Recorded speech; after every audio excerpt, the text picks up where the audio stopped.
Assalomu alaykum, hurmatli yurtdoshlar. Bugun men pensionerlar, pensiyaga chiqishga tayyorlanayotganlar, ota-onasi yoki yaqinining pensiya hujjatlari bilan shug'ullanayotgan barcha fuqarolar uchun juda muhim mavzuni tushuntirib beraman. Gap 2026 yil 11 iyuldan pensionerlar uchun kuchga kirishi mumkin bo'lgan yangi talablar. Hujjatlarni tekshirish tartibi, pensiya tayinlash va qayta hisoblash jarayonidagi o'zgarishlar haqida ketadi.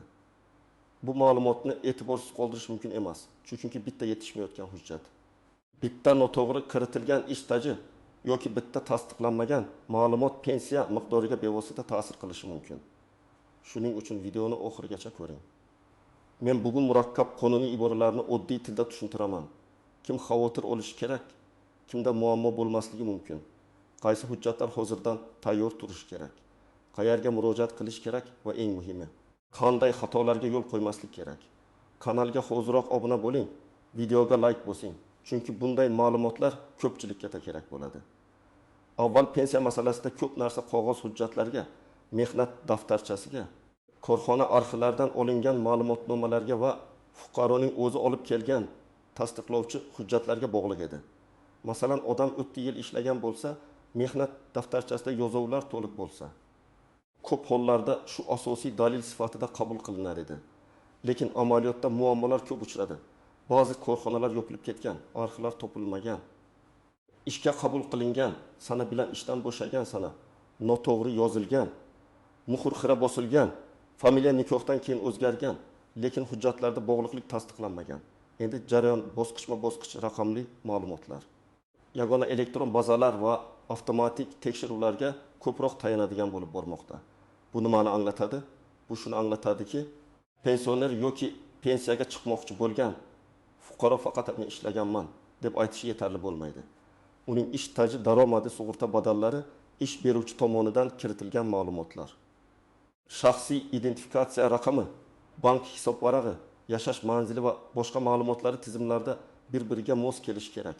Men bu yerda odamlarni qo'rqitmoqchi emasman. Aksincha, tayyor odam hech qachon shoshilmaydi. Navbatlarda sarson bo'lmaydi. Pensiya tayinlash kechikishidan aziyat chekmaydi. Muammo shundaki, ko'pchilik pensiya yoshiga yaqinlashganda yoki pensiya to'lovida uzilish bo'lganda hujjat izlashni boshlaydi. Aslida esa bunday ishlarni kamida bir necha oy oldin tekshirib qo'yish kerak. 2026 yil 11 iyuldan keyingi talablarning mazmuni shundan iborat bo'lishi mumkin. Pensiya bilan bog'liq ma'lumotlar ko'proq elektron tekshiruvdan o'tadi. Fuqarodan hujjat talab qilish kamayishi mumkin. Lekin tizimda ma'lumot bo'lmasa, fuqaroning o'zi dalil keltirishi zarur bo'ladi. Ya'ni bir tomondan qulaylik oshadi, ikkinchi tomondan tartib qattiqlashadi. Oldin ayrim hollarda mehnat daftarchasidagi yozuv bilan masala hal bo'lgan bo'lsa, endi savol tug'ilishi mumkin. Bu ish davri elektron bazada ko'rinadimi? O'sha davr uchun ish haqi hisoblanganmi? Soliq yoki sug'urta ma'lumotlari bormi? Ish beruvchi haqiqatan mavjud bo'lganmi? Arxivda buyruq nusxasi saqlanganmi? Agar bular mos kelsa, muammo bo'lmaydi. Agar mos kelmasa, fuqaro qo'shimcha ma'lumotnoma, arxiv hujjati, sud qarori yoki boshqa tasdiqlovchi hujjat bilan o'z stajini isbotlashi kerak bo'lishi mumkin. Bu ayniqsa 1990 yillar, 2000 yillar boshida ishlaganlar uchun dolzarb. O'sha davrda ko'plab tashkilotlar qayta tashkil etilgan, nomi o'zgargan, xususiylashtirilgan yoki umuman yopilgan. Ko'p odamlar mavsumiy ishlagan, fermer xo'jaligida ishlagan, qurilishda brigada bilan yurgan. Lekin rasmiy hujjatlar to'liq yuritilmagan. Bugun ana shu yillar pensiya hisobida katta rol o'ynaydi. Birinchi navbatda pensiyaga chiqishiga 2 yil qolgan fuqarolar e'tiborli bo'lishi kerak. Masalan, erkak kishi pensiya yoshiga yaqinlashayotgan bo'lsa, u hoziroq mehnat stajini tekshirtirib olishi kerak. Ayol kishi ham xuddi shunday. Ayniqsa farzand parvarishi, dekret ta'tili, ish joyi almashgan davrlar. Familiya o'zgargan bo'lsa, barcha bog'lovchi hujjatlar tartibda turishi kerak. Ikkinchi guruh hozirda pensiya olayotgan, lekin pensiya miqdori noto'g'ri hisoblangan deb o'ylayotganlar. Masalan, bir kishi 35 yil ishlagan, lekin pensiyasi 2 million so'm atrofida chiqdi. U yonidagi tanishi 28 yil ishlagan bo'lsa ham ko'proq olayotganini ko'radi. Bu yerda darhol menga adolatsizlik bo'ldi deyishdan oldin ish haqi ma'lumotlari, staj yillari, imtiyozli davrlar, qayta hisoblash asoslari tekshirilishi kerak. Ba'zan farq ish haqi yuqori bo'lgan yillar hisobga olinmaganidan kelib chiqadi. Ba'zan esa ayrim ish davri umuman stajga kiritilmagan bo'ladi. 3-guruh sobiq korxonasi yopilib ketgan fuqarolar. Masalan, fuqaro 1992-yildan 1997-yilgacha zavodda ishlagan. Zavod 2003 yilda tugatilgan. Mehnat daftarchasida yozuv bor, lekin buyruq arxivda yo'q. Bunday vaziyatda oldindan tuman yoki viloyat arxiviga, sobiq huquqiy bo'lsiga, soliq organlari ma'lumotlariga, mahalliy hokimlik arxivlariga murojaat qilib ko'rish kerak. Kutib o'tirmaslik kerak. Chunki arxivdan javob olish ham vaqt talab qiladi. 4-guruh chet elda ishlagan yoki vaqtincha boshqa davlatda mehnat qilgan fuqarolar.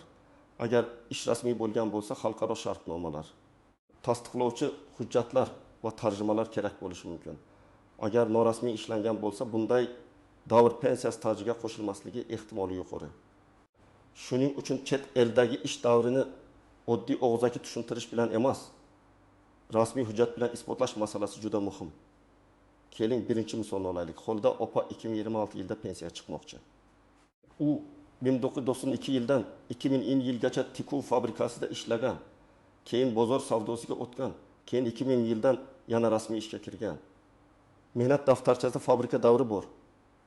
Lekin 2010 yildan 2010 yilgacha rasmiy staj deyarli yo'q. Xolda opa men bozor qilganman, soliq to'laganman deydi.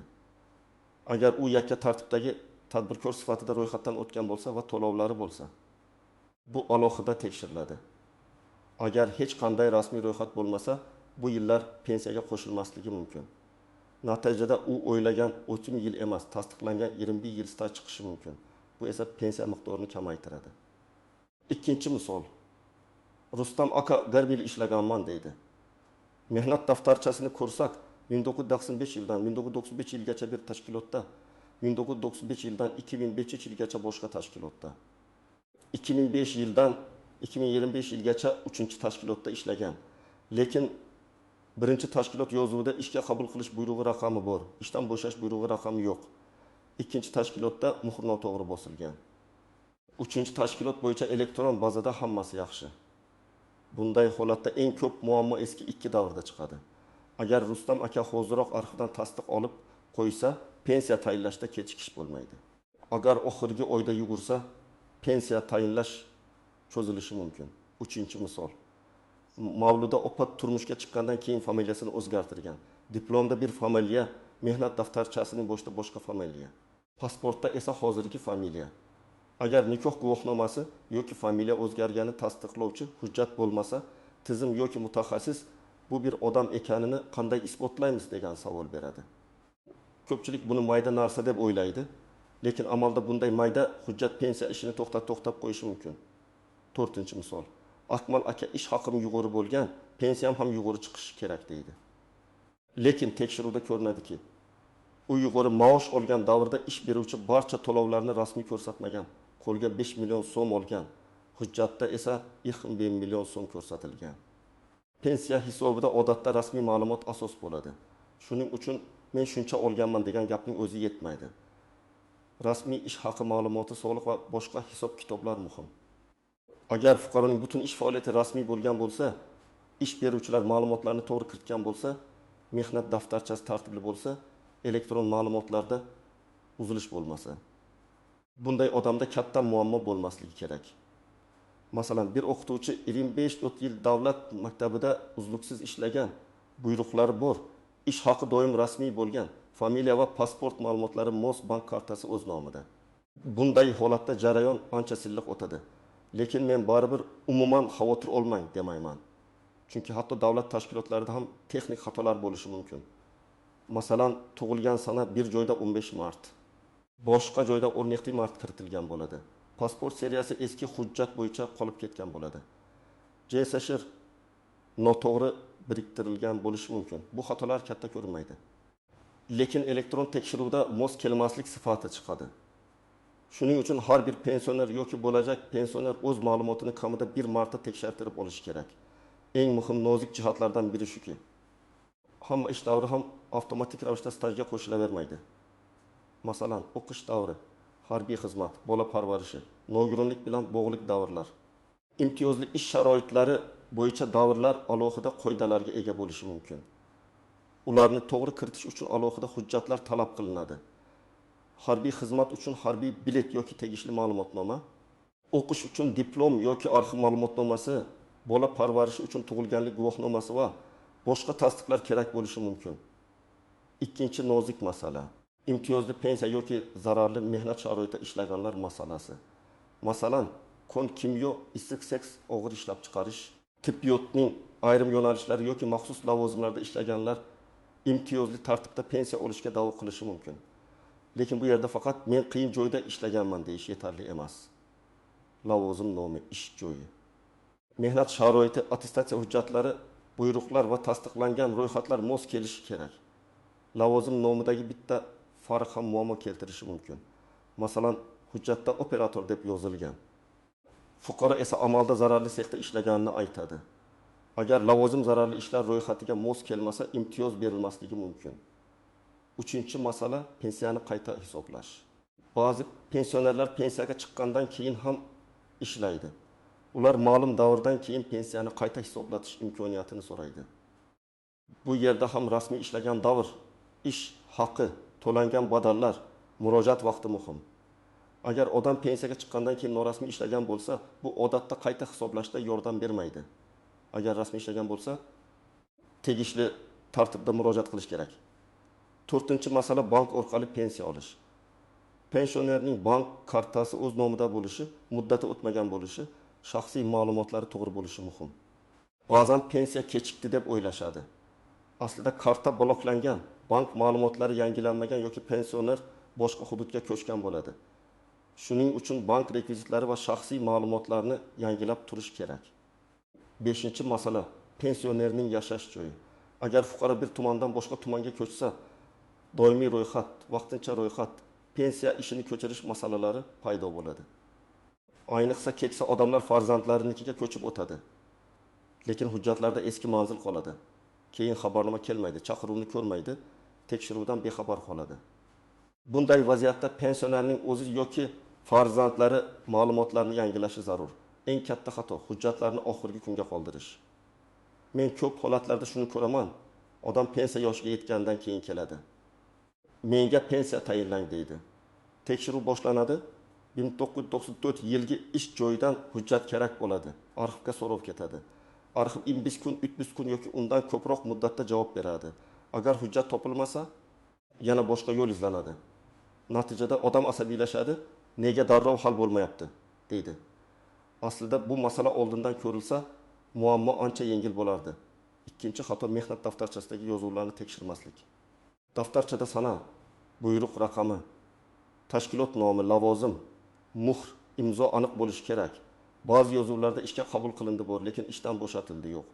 Ba'zida tashkilot nomi qisqartma bilan yozilgan. Keyin bu qisqartma nimani anglatgani topilmaydi. Bunday noaniqliklar pensiya hisobida savol tug'diradi.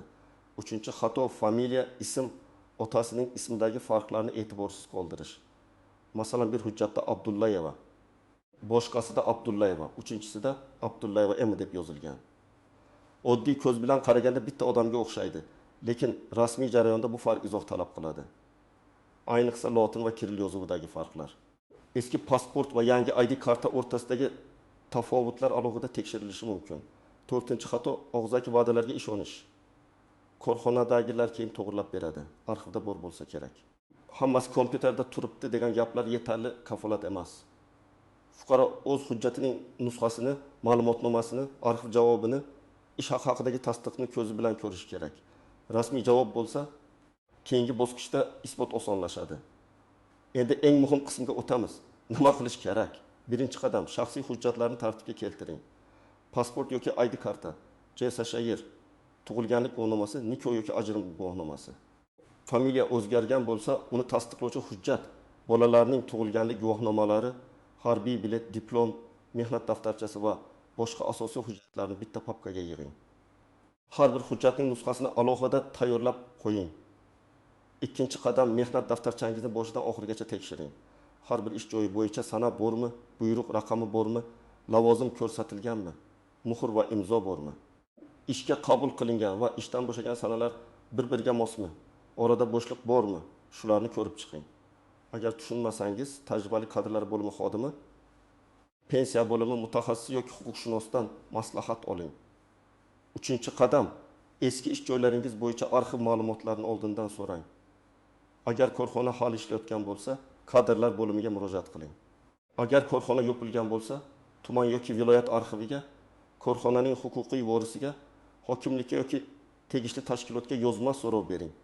So'rovda ism familiyangiz, tug'ilgan sanangiz, ishlagan yillaringiz, lavozimingiz, tashkilot nomi va iloji bo'lsa bo'lim nomini aniq yozing.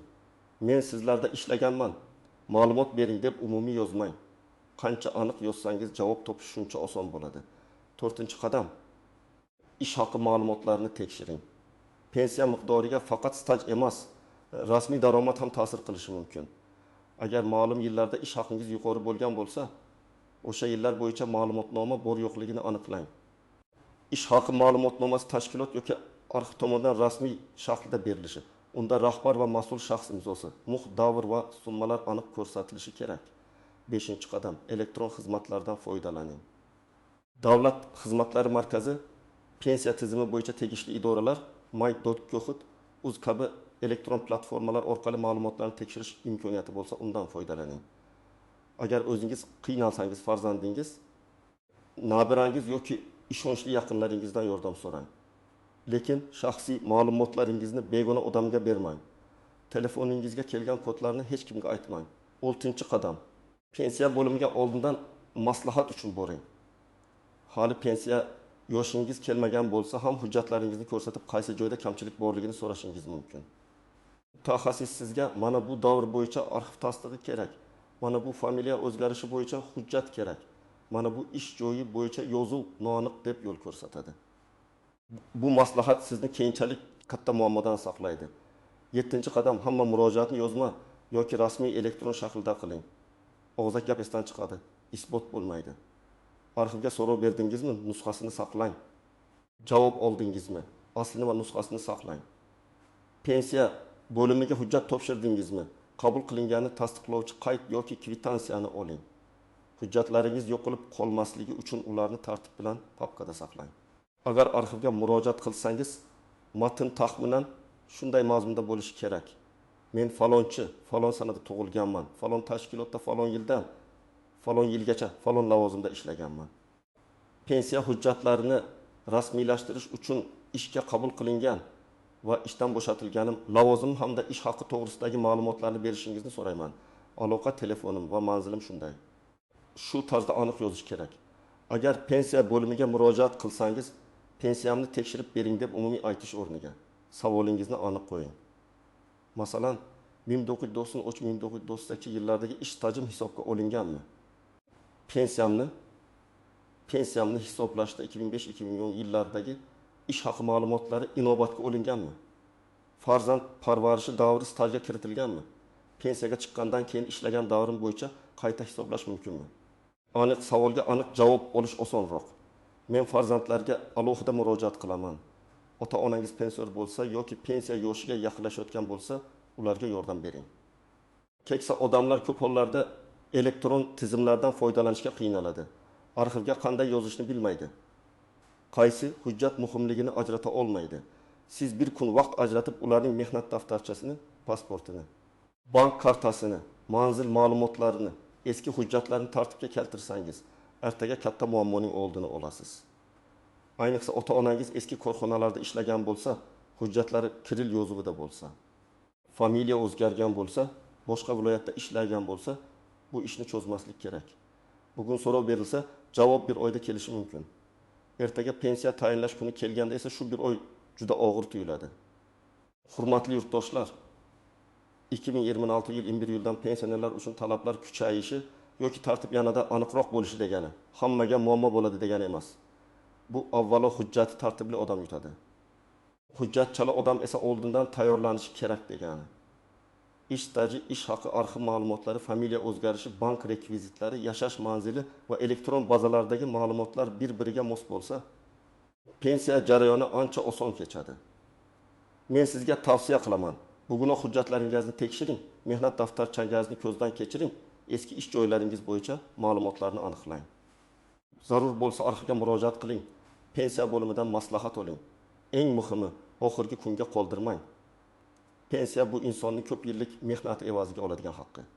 Bu haq to'liq va adolatli hisoblanishi uchun hujjat ham, ma'lumot ham tartibda bo'lishi kerak. Sizda shu mavzu bo'yicha savollar bo'lsa, izohlarda yozib qoldiring. Qaysi hujjatingizda muammo bor? Qaysi ish davringiz hisobga olinmayapti? Pensiyangizni qayta hisoblatmoqchimisiz?